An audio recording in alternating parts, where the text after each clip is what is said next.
sijja kuva mu NUP nenja kugibeeramu ng'olwa Etuumba abo abalowooza nti bajja gitwalanga ekintu ekyokusaaga. Simanyi lwaki mwe bamusinkana temubuuza oba yali ansinkanyeeko. Naye sinnaba kumusinkana naye mulengera ku mitimbagano ku nnyimbe press conference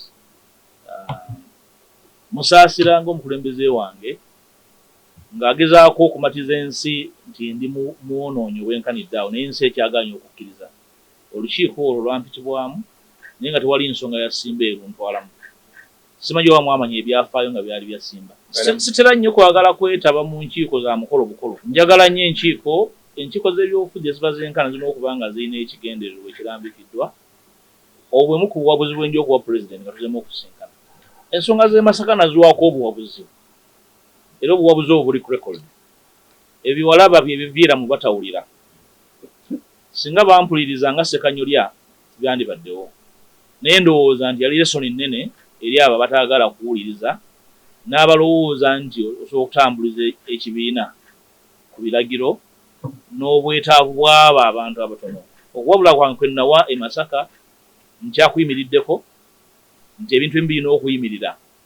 Buli muntu ategeere gy'alina okukwata. Waliwo abaatumwa ku mugga ne bagenda kuleeta amafuta. Waliwo baatumwa enku ne baleeta ssanja. N'olwekyo singa tuwuliziganya ebintu byandibaddewo. Ekisooka saagala mubaka yenna abeere wa Mpuuga oba wa Kyagulanyi. Singa omukufu olwaleero Mukama amujjula obeera waani ofuuka waani. Ababaka ndowooza babeere encouraged okuyimirira ku principle. Principles kijja okukkiririzaamu. Bw'obanga okkiriza mu due process nti ebintu birina okukolebwa mu mitendera ate emituufu, ekyo ky'oba okola ki? Ky'oba ogoberera. Bw'ogamba nti kino kikoleddwa mu bwenkanya ky'oba oyimirirako. Ekibiina kyaffe kya byewuunyo kirimu ababaka ba paalamenti. Kuba ekifaananyi omubaka wa paalamenti ng'atya n'okwogera kyakkiririzaamu. Ndowooza awo wali obulemu. Ababaka nabo tebeetaaga kuggyako ngalo bakyetaaga obuyambi bungi okutegeera nti ekifo ky'omubaka wa paalamenti kifo kikulu nnyo. N'olwekyo obeera n'obuvunaanyizibwa okuyimirira ku kyokkiririzaamu ate n'okyogerera watali kutiisibwatiisibwa. Eyo ensonga enkulu.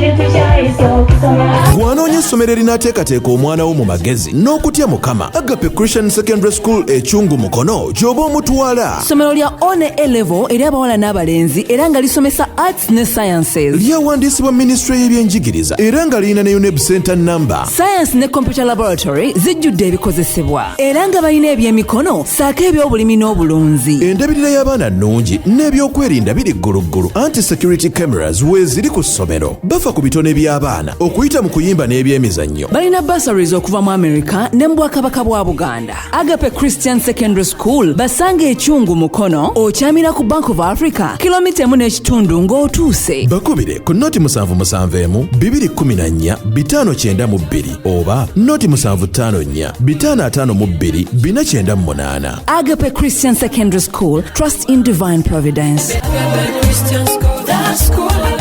Kubaaniriza olwaleero lunasabye okwogerako n'eggwanga ate n'okubeebaza okubeerawo kwatutuusa obubaka bwange eri eggwanga lyonna. Ekisooka bannayuganda bangi badde balindiridde nga beebuuza ki kyenzirako, ki kyendowooza, ki kyenkola. Njala kuddamu ensonga bbiri enkyaleero okutangaza kyendiko. Ekisooka okukakasa bana NUP nti nkyali memba mujjuvu, sinaba kuloota yadde okulowooza okuva mu kibiina kye natandika mu bwagazi ne mu kwewaayo ne mu kwefiisa.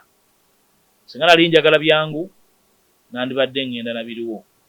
Naye okutandika NUP ne bannange kwali bumalirivu na bwagazi bwakolagana n'abalala okukyusa Uganda. N'olwekyo tewali muntu yenna ajja kungoba mu NUP, tewali agenda kunsindiikiriza.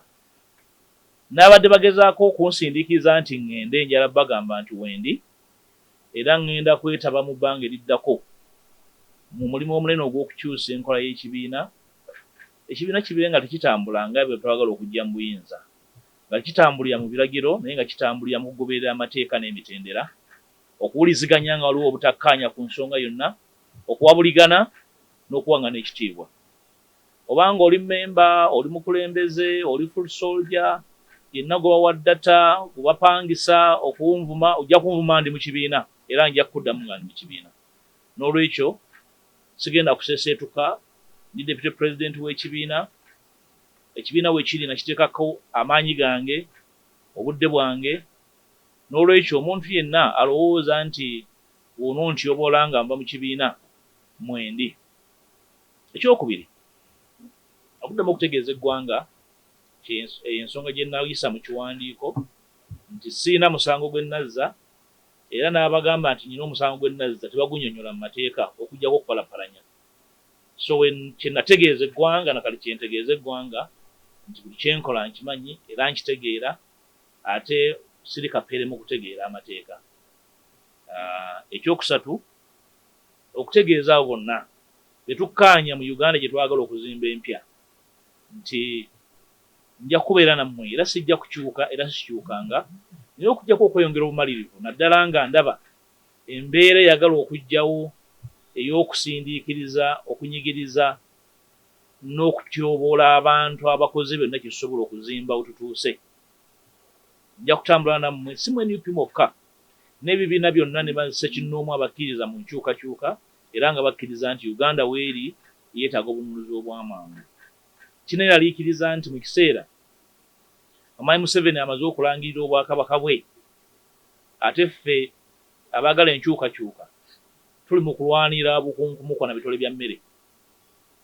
Nga Omwami Museveni amaze okuzza akakiiko k'ebyokulonda ketugamba nti kaakwata mu kalulu akaggwa, ffe ekibiina nga NUP ekisinga obunene mu opposition tuli awo, tuli mu kwemagaza nga zadde ekifudde. Tulina kye tulowoozaako, tulina kye tutegeeza ggwanga, naye tuli mu mbeera ya kinyumu.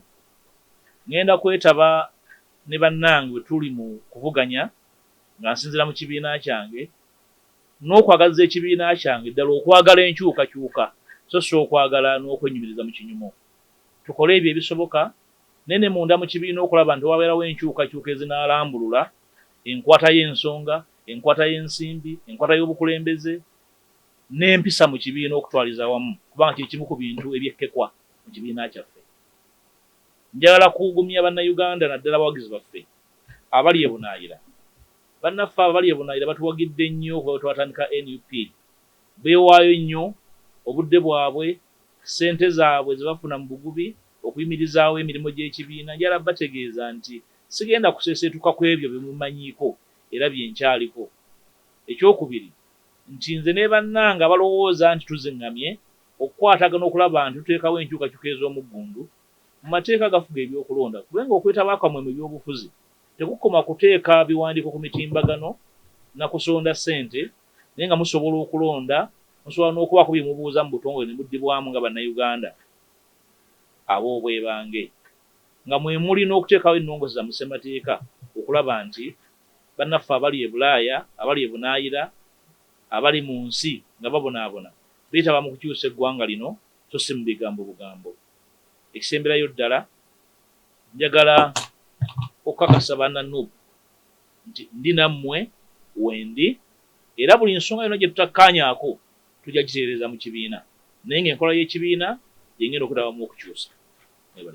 Ndowooza ensonga za commissioner naziddamu dda, si za kunyumya mboozi ya ku luguudo, zirina obulungamya bwabwe buli mu mateeka. Saagala zimalirako biseera, ndowooza nazitangaaza dda. Ayogera ekirala ndowooza anyumya mboozi ya kugumya. Simanyi lwaki mwaba musinkana temubuuza oba yali ansinkanyeeko, naye sinnaba kumusinkana naye mulengera ku mitimbagano, ku nnyimbe, press conference. Musaasira ng'omukulembeze wange ng'agezaako okumatiza ensi nti ndi muwonoonyi obwenkanidde awo, naye ensi ekyagaanye okukkiriza. Ndowooza pulezidenti wendi bw'aba neetaaga sinnamunoonyaako nange, bw'aba mpise nja kumusinkana twogende, sinaafuna mukisa kumusinkana mu ndula. Ndowooza ali bize nnyo. Ekisooka okusalawo okugenda mu lukiiko nze mba nsazeewo, era bwe ngamba sijja kugenda era nze mba nsazeewo. Olukiiko olwo lwampitibwamu naye nga tewali nsonga ya Simba eruntwalamu. simanyi oba mwamanya ebyafaayo nga byali byasimba. Sitera nnyo kwagala kwetaba mu nkiiko za mukolo bukolo. Njagala nnyo enkiiko z'ebyobufuzi eziba zenkana zirina okuba nga zirina ekigendererwa ekirambikiddwa. Obwemu ku buwabuzi bwenja okuwa pulezidenti nga tuzemu okusinkana. Ekisooka ekitiibwa tibakigabira ku luguudo. Oyo yenna akementererwa emmeeme olw'ekitiibwa nnyinimu kye yampa alina obusaasizi bwange. Simanyi wammwe gy'ova olina ab'ebitiibwa bameka ku kyalo oba mu famire, naye nange sajjuza foomu. Nnyinimu y'asiima, bw'aba asiimye ate yansiima ndi mulenzi muto myaka 21.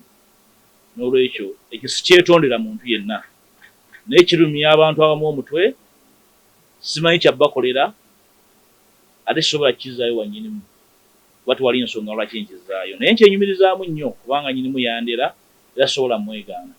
Ku rekodi nze omu ku bukulembeze yavaayo okubagambako nga batiibwa, buli muntu abatyo bagambako. Sirowooza nti omuntu avuma abantu alina kyatugattako, naye era nkimanyiiko nti waliwo abamu mu NUP, abamu ku ffe abaagala okuteekawo oluwonko n'institutions ezimu mu bugenderevu naye nga teboogera gwe bakolera. Manyi kigenderere naye situjja kikkiriza. Kyenyogeddeko ki ku discipline gye tulina okuzza mu NUP. Ekirungi ebbaluwa zonna nziddamu naye ezimu tebazibawa ku bitimbagalo, simanyi lwaki. Mu bagambe bonna bazibaddemu. Ekyokubiri, ku level eya waggulu obukulembeze tebabukola batyo. Okutegeera kwange okw'obukulembeze ndala kwa njawulo. Tukkirize nti NUP kibiina kitu okuyiga ku kyali kungi, naye tujja bikwata ffenna tujja bitereza. Era okugolola abantu Etuumba si mukolo, tujja bakuŋŋanya ku mukolo owamanseeko amazzi wagoye Etuumba. Kirimu okusomesa, kirimu okujjukiza, kirimu okukangavvula, naye kyonna kitwala obudde kubanga okuzimba ekibiina nga institution eggumidde, eyimiridde nga teyimiridde, erina emisingi egyasimbye mu musenyu, kitwala akaseera.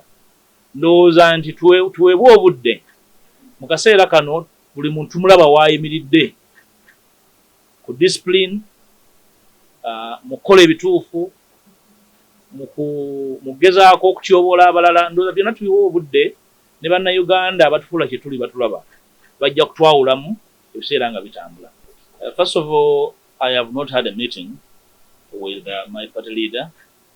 I have only been hearing him speak on the media, at funerals and at press conferences, and others, trying so hard to convince the country that I'm a terrible human being and the country has not accepted. So we have not met. Unfortunately, maybe in the coming days we will be able to meet, if it pleases. I cannot force him to meet me, but if pleases, he's my leader. Well, I think I answered issues to do with resignation in my communication. I don't want to repeat them. Secondly, the bearer of the powers to determine discipline, I'm not aware of who is the custodian of discipline.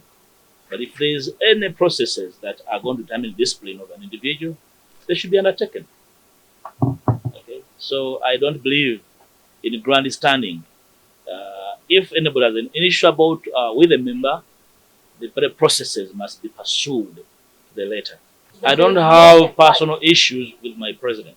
If the president has issues with me, go and ask him. Ensonga z'e Masaka naziwaako obuwabuzi. Era obuwabuzi obwo buli ku record. Ebiwalaba bye biviira mu batawulira. Singa bampuliriza nga Ssekanyolya byandibaddewo. Naye ndowooza nti yali lesoni nnene eri abo bataagala kuwuliriza n'abalowooza nti osobola okutambuliza ekibiina ku biragiro n'obwetaavu bw'abo abantu abatono. Okuwabula kwange kwe nawa e Masaka nkyakuyimiriddeko nti ebintu ebimu birina okuyimirira. Buli muntu ategeere gy'alina okukwata. Waliwo abaatumwa ku mugga ne bagenda kuleeta mafuta. Waliwo abaatumwa enku ne baleeta ssanja. N'olwekyo singa tuwuliziganya ebintu byandibaddewo. First of all, it's not about me as an individual. It's about the collective. If there is good faith in what we do to put to rest the fights, they will rest. But if the real people, there are people in there intended to incubating and keeping the fights regular, they will be there. Goodwill commitment will put right all these challenges. I have no doubt in my mind. I don't want to speak about other parties. The issues could have been different, and the actors could have been different, motivation different. I'm talking about NUP, a party I founded and no better.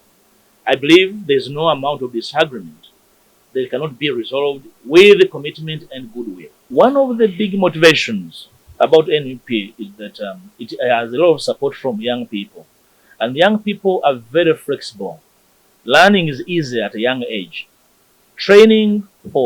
Purposeful training for learning, purposeful training for orientation, training for deployment can be purposefully done to reorient and rejig the motivation of the young people in NUP to refocus our ambitions.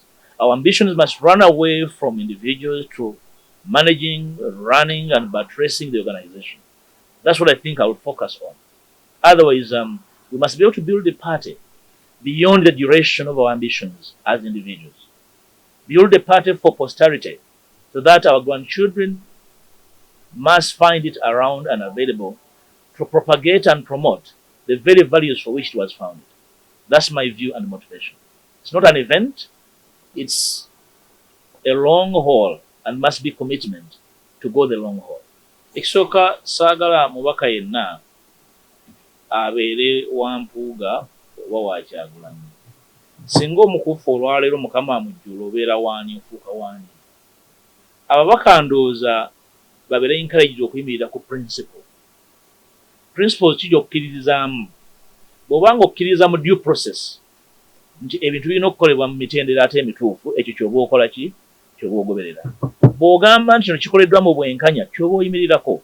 Ekibiina kyaffe kya byewuunyo kirimu ababaka ba paalamenti. Kuba ekifaananyi omubaka wa paalamenti ng'atya n'okwogera kyakkiririzaamu. Ndowooza awo wali obulemu. Ababaka nabo tebeetaaga kuggyako ngalo, bakyetaaga obuyambi bungi okutegeera nti ekifo ky'omubaka wa paalamenti kifo kikulu nnyo, n'olwekyo obeera n'obuvunaanyizibwa okuyimirira ku kyokkiririzaamu ate n'okyogerera awatali kutiisibwatiisibwa. Eyo ensonga enkulu. Mwebale nnyo bannange. So I'd like to welcome to this media address, considered after a bit of a while since my last interaction with you and the nation. I come to you this morning after days of intentional and deliberate silence, and of course personal meditation, to address today two issues on my next plan in the fight for the total liberation of our nation. Questions and speculation have been on for as to whether, where, and when I am going. I'm sure you've heard of them. I'm here to state that I'm a founder of NUP, like you are aware. I did not join NUP, but I was part of the founding blocks of NUP, where I serve as a deputy president in charge of Uganda. I am also here to reaffirm that I'm not leaving NUP, a party I founded with colleagues, consciously, and I'm not here to do anything to destroy or kill it. At least I'm not invited to do so at this moment. At least nobody has moved me to the level of even thinking about deserting a party I founded. That should be understood. So whoever thought that they're hounding me out of NUP, I'm here to assure them that whichever indiscipline, mismanagement, mischievous maneuvers we are going to be in. If you are a leader, a full soldier with vote data to abuse and insult, you insult me from within. And I'm here for keeps. Secondly, I've seen a copy of a letter circulating on social media. The owner of the copy is visible from the bottom of the letter. The letter is addressed to the Right Honourable Speaker of Parliament, and I'm only informed of the contents by copy. I will not respond to that letter, except to restate my position as communicated earlier to the party and the nation, that I affirm the fact that I confess no wrongdoing, whether in law or elementary common sense. The position of the law has been clarified to whoever wish to understand, but not to deliberately slander, and those who know deliberately wanted to slander me, or to gain short-term political capital out of the current situation. So I did state my position. It is the position of the law and common sense.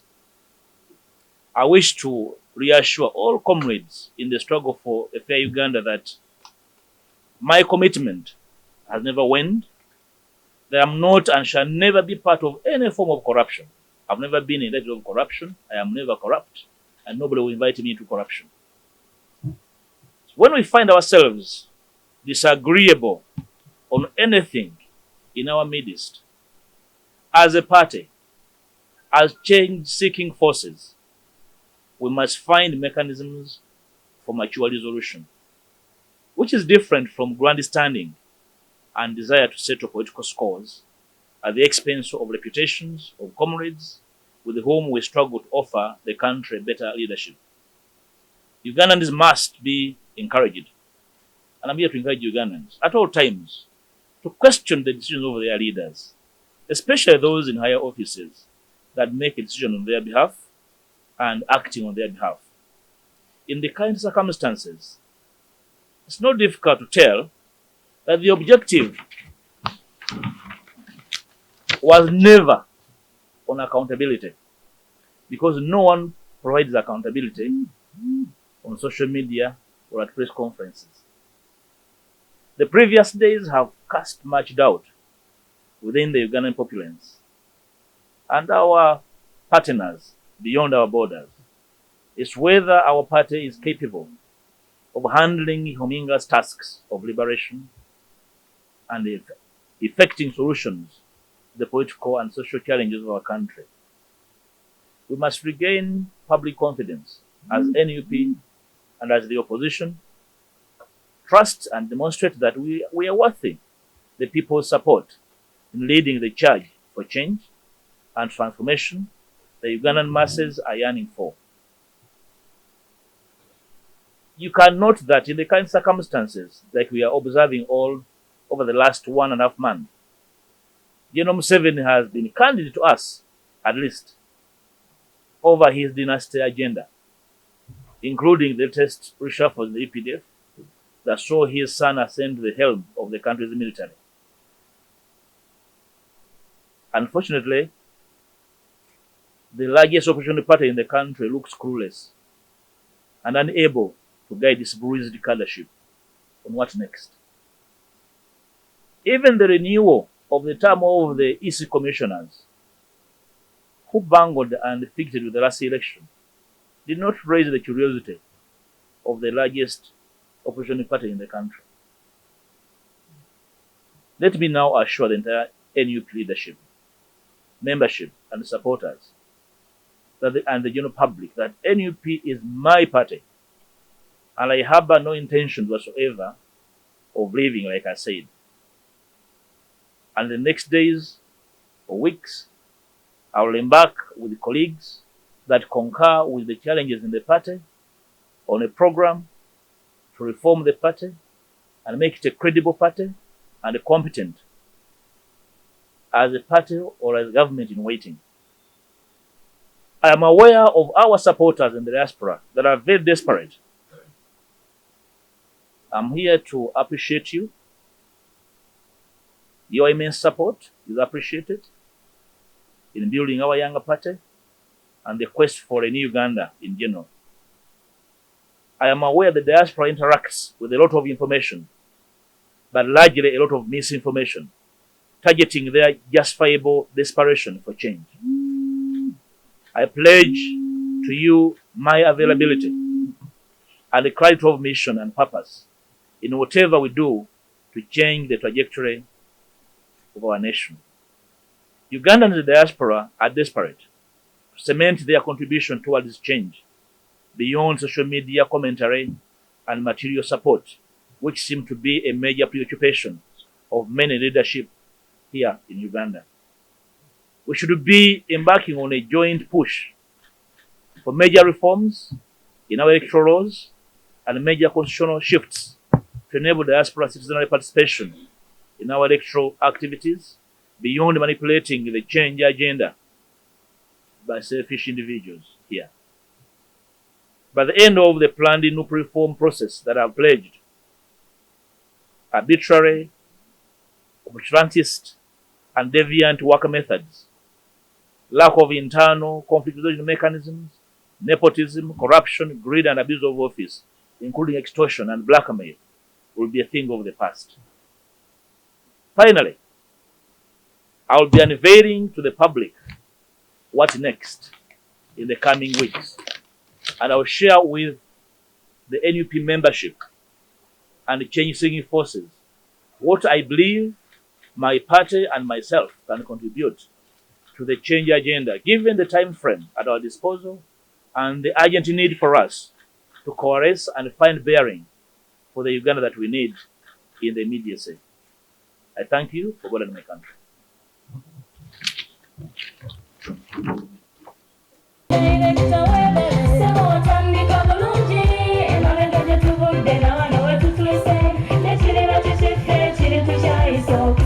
Bw'anoonya essomero erinaateekateeka omwana wo mu magezi n'okutya Mukama, Agape Christian Secondary School Echungu Mukono gy'oba omutwala. Ssomero lya one A-level eri abawala n'abalenzi era nga lisomesa arts ne sciences. Lyawandiisibwa Ministry y'ebyenjigiriza era nga lirina ne UNEB Center number. Science ne computer laboratory zijjudde ebikozesebwa era nga balina ebyemikono saako eby'obulimi n'obulunzi. Endabirira y'abaana nnungi n'ebyokwerinda biri gguluggulu. Anti-security cameras weeziri ku ssomero. Bafa ku bitone by'abaana okuyita mu kuyimba n'ebyemizannyo. Balina bursaries okuva mu America ne mu Bwakabaka bwa Buganda. Agape Christian Secondary School basange Echungu Mukono, okyamira ku Bank of Africa, kilomita 1.5 ng'otuuse. Bakubire ku noti 771 214 592 oba noti 754 552 498. Agape Christian Secondary School, trust in divine providence. Agape Christian School, that school.